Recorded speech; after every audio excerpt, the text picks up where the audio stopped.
بسم الله الرحمن الرحيم. الحمد لله رب العالمين والصلاة والسلام على سيد الأنبياء والمرسلين أما بعد فأستعيذ بالله من الشيطان الرجيم بسم الله الرحمن الرحيم السلام علیکم ورحمۃ اللہ وبرکاتہ۔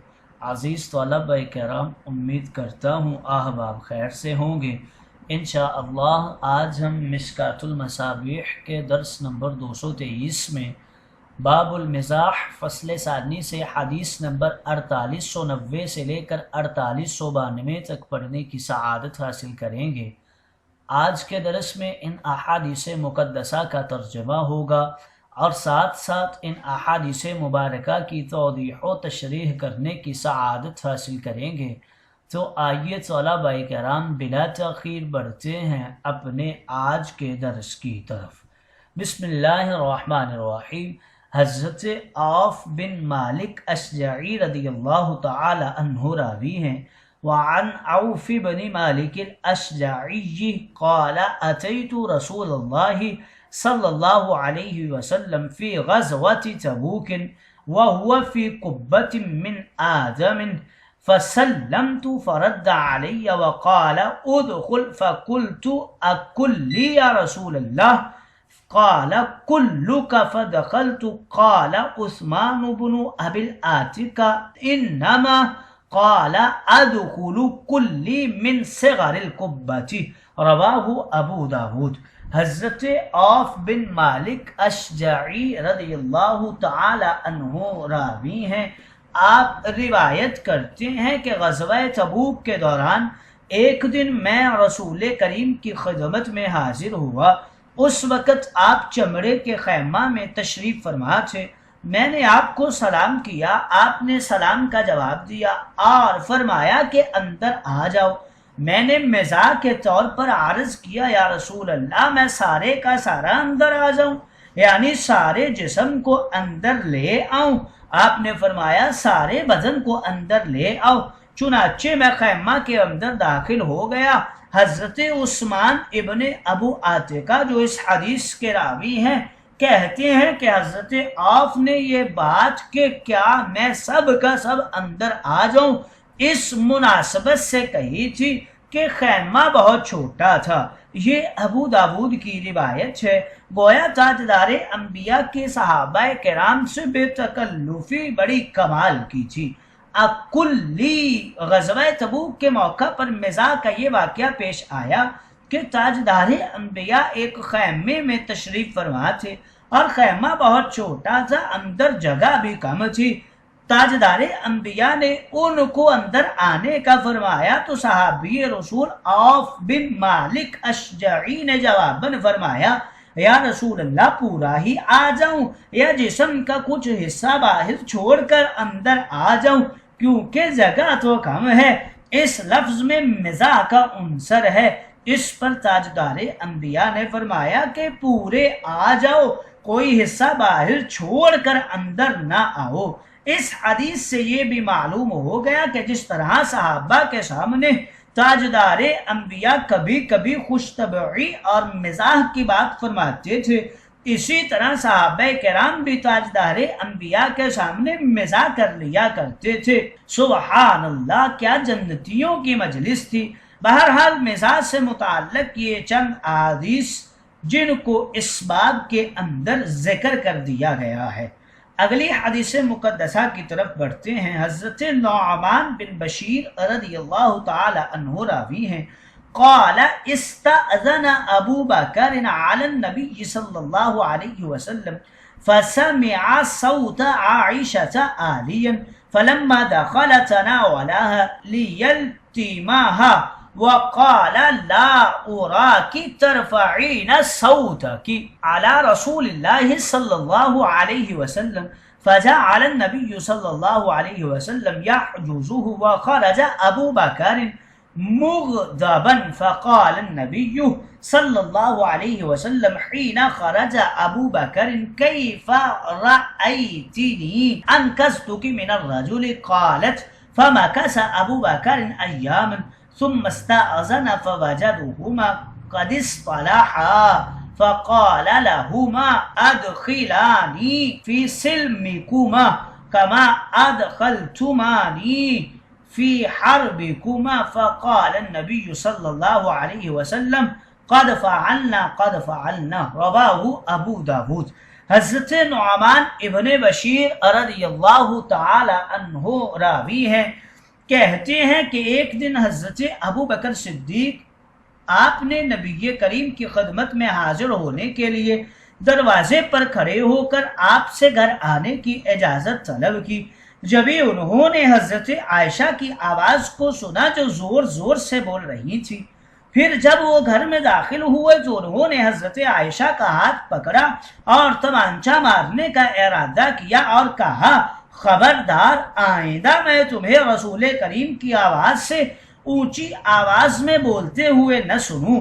ادھر نبی کریم نے حضرت ابو بکر کو عائشہ کو مارنے سے روکنا شروع کیا اور پھر حضرت ابو بکر غصہ کی حالت میں نکل کر چلے گئے۔ نبی کریم نے حضرت ابو بکر کے چلے جانے کے بعد حضرت عائشہ سے فرمایا کہ تم نے دیکھا میں نے تمہیں اس آدمی یعنی ابو بکر کے ہاتھ سے کس طرح بچا لیا۔ حضرت عائشہ کہتی ہیں کہ اس کے بعد حضرت ابو بکر مجھ سے خفگی کی بنا پر یا تاجدار انبیاء سے شرمندگی کی وجہ سے کئی دن تک تاجدار انبیاء کی خدمت میں حاضر نہیں ہوئے۔ پھر ایک دن انہوں نے دروازے پر حاضر ہو کر اندر آنے کی اجازت مانگی اور اندر آئے تو دیکھا کہ دونوں یعنی تاجدار انبیاء اور حضرت عائشہ سلو کی حالت میں ہیں۔ انہوں نے دونوں کو مخاطب کر کے کہا کہ تم دونوں مجھ کو اپنی سلو میں شریک کر لو جس طرح تم نے مجھ کو اپنی لڑائی میں شریک کیا تھا۔ تاجدار انبیاء نے یہ سن کر فرمایا بے شک ہم نے ایسا ہی کیا، بے شک ہم نے ایسا ہی کیا، یعنی تمہیں اپنی سلو میں شریک کر لیا۔ گویا آپ اپنی بات کو مؤکد کرنے کے لیے یہ جملہ 2 مرتبہ فرما لیا۔ یہ ابو داود کی روایت ہے۔ یہ حضور اکرم حضرت ابو بکر صدیق حضرت عائشہ کے درمیان مزاح کا ایک واقعہ ذکر کیا گیا ہے۔ انقذتک من الرجل طبعی طور پر حضرت عائشہ کی آواز میں بلندی تھی۔ اس طبعی انداز پر آپ کی آواز حضور اکرم کے سامنے بلند ہوئی، لیکن صدیق اکبر نے برداشت نہیں کیا اور حضرت عائشہ پر ہاتھ اٹھانا چاہا۔ تاجدار انبیاء بیچ میں آ گئے اور حضرت عائشہ کو صدیق اکبر سے بچا لیا۔ حضرت صدیق اکبر چلے گئے تو رسول کریم نے بطور مزاح فرمایا کیف رأیتنی، تو یہ تاجدار انبیاء کی طرف سے ایک مزاح تھا۔ اس کے بعد ایک موقع پر جب سیدنا ابو بکر صدیق رضی اللہ تعالی عنہ تاجدار انبیاء کے دروازے پر تشریف لائے تو آپ نے دیکھا کہ حضرت عائشہ اور تاجدار انبیاء کے مابین تو بالکل سلو ہے۔ تو آپ نے عرض کیا کہ جس طرح آپ دونوں نے مجھے اپنی جنگ میں داخل کیا تھا اب مجھے اپنی سلو میں بھی داخل کر لیجئے۔ اس جملہ میں سیدنا صدیق اکبر کی طرف سے مزاح تھا۔ لیلطمہا، ضربہ اور نصرہ دونوں بابوں سے یہ مضارع کا صیغہ ہے، چہرہ پر تھپڑ مارنے کو کہتے ہیں۔ ترفعین یہ آواز بلند کرنے کے معنی میں ہے۔ مغضبن یہ اسم مفعول کا صیغہ ہے، غضبان کے معنی میں ہے۔ من الرجل ظاہر اور واضح یہ تھا من ابی کا، یہ لفظ تاجدار انبیاء ارشاد فرماتے مگر بطور مزاح آپ نے من الرجل کا لفظ استعمال فرمایا۔ اگلی حدیث مقدسہ کی طرف بڑھتے ہیں۔